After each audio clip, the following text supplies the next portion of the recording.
Hi friends, this is your pal Scott Garibay, and today we're going to talk about Dungeons and Dragons, and we're gonna squeeze the Dungeons and Dragons juice out of the 2025 film, Last Breath. Fantastic film. I really enjoyed this film. Now this film is extremely unusual, so I'm going to spoilers for the movie 2025 Last Breath. I don't need to worry about spoiling you. Absolutely nobody saw this movie. I don't. Well, I think I know why. This movie is a movie about blue collar bravery. It is. It's a true story, right? And so that's a tough sell, right? Because this is really a story about a blue collar job that went real bad, right? But it's a pretty astonishing story, and I was extremely impressed with this. So it's a very tight, very extremely well constructed story. I'm going to tell you the story, and then we're gonna squeeze it for the Dungeons and Dragons juice. Okay. All right, let's go. Okay, so let's get into this. So this is a true story. This actually happened. Okay. Now the people who it happened to were all boring people with boring names that nobody can remember. So I'm just going to use the names of the stars: Woody Harrelson, Simu Liu, and Finn Cole. Okay. So let me tell you who those people are. Simu Liu, you saw him in Marvel's Shang-Chi. Phenomenal actor. And if you haven't seen it, it's Kim's Convenience. You've got to watch that. That's how he got onto the big screen. But he has a movie career. He's doing very well right now. Also, there's a movie called The Last Christmas. He was really phenomenal in that. He was also in Crazy Rich Asians. He's a very good actor. He's one of my favorite actors, and he's actually the reason I went to see this film. And so I'm very glad I did. By the way, 5 out of 5 stars. Highly recommend. I cannot recommend this movie highly enough. Very good film. I really recommend you getting out there and seeing this. It is really phenomenal. Okay, so Simu Liu, Woody Harrelson, and finally Finn Cole. I may have seen Finn Cole in something else, but I don't remember from nothing, right? He's an Irish actor, and he was in this movie, right? And he did a perfectly good job, but I would have replaced him with Ryan Gosling or somebody better. But he did do a good job in this film. He was significant enough, right? Like, yeah. So this movie is Gravity, but underwater. Sandra Bullock and George Clooney's Gravity, but underwater, right? And what it is okay. So first of all, there are pipelines. There's 20,000 miles of pipeline that span the ocean, the Pacific Ocean and the Atlantic Ocean, right? I don't know which ocean this happened in, right? So basically, something goes wrong with one of the pipelines, and then they bring in these saturation divers. Okay, now saturation divers are divers who go down and wrench up whatever's wrong with these pipelines, right? Now, by the way, this pipeline specifically carried natural gas, which is used to heat Europe and America, maybe some other countries, but I don't know, right? Like, those are the ones I care about, right? Because I live in America, and then Europe, I guess I'm not that. It's not that big a deal to me if Europe gets natural gas. It's a big deal, and they said it in the film, right? It's a big deal to me that America gets natural gas, right? All right. So at that point, basically they have to go down and wrench up this pipeline, right? So that's happening. But then what ends up happening is this repair job goes wrong, and this repair job is being done at 1,000 feet below 1,000 feet below the surface, right, of the water. Okay, so, and these guys are so far down that they have to use decompression. It takes literally 3 days to decompress them, right? Extremely dangerous, right? So they go down in this device called a bell, and then and at this point you learn what these guys do, right? Like what you actually learn what Simu Liu and Woody Harrelson and all in each one of these dudes you actually learn what their role is. Okay, so Woody Harrelson is the support. Is support. He doesn't even go down. Like he doesn't even go to the surface.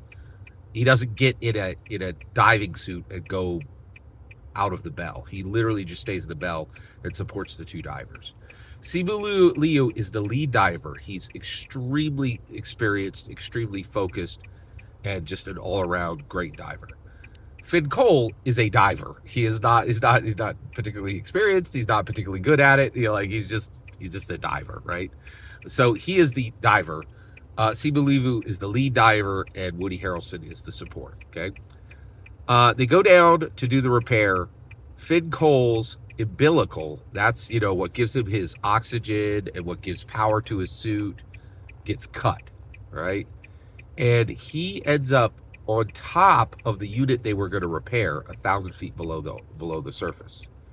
And then Simu Liu, almost.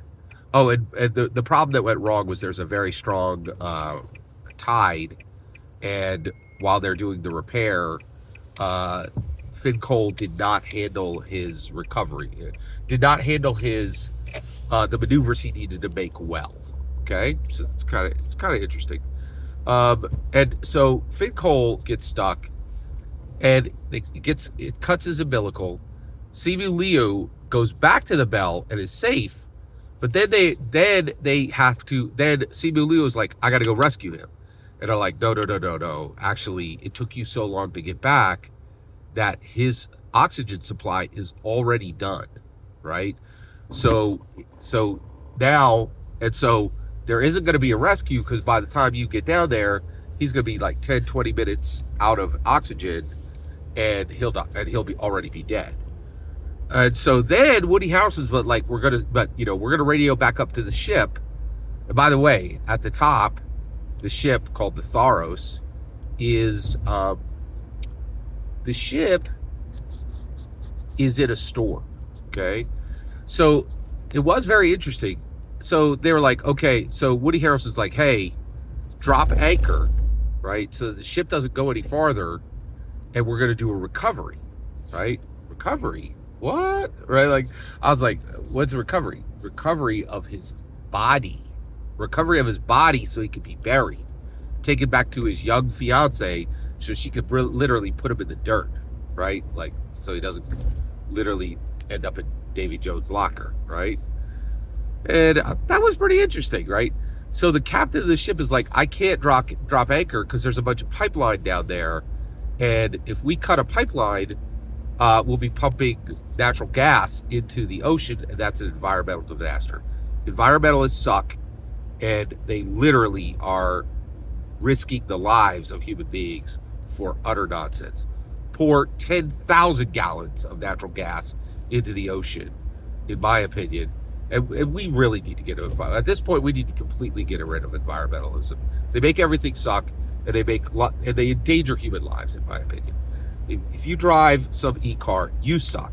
And if you recycle, you suck. Environmentalism sucks, and it makes life dangerous for humans, in my humble opinion. And environmentalism at this point should be absolutely abandoned in every possible way. It's ridiculous and dangerous, in my opinion. All right, okay. All right, let's keep going. We stay focused here. All right. So, at this point, they won't drop anchor because they don't want to cause an environmental disaster. I would have pumped 100,000 gallons of natural gas, killed every fish within 1,000 miles, right? Like, who cares, right? If they could have saved this guy faster. So at that point, then they do somewhat maneuver to keep the ship there without an anchor, right? And then Simu Liu goes down and get to recover his,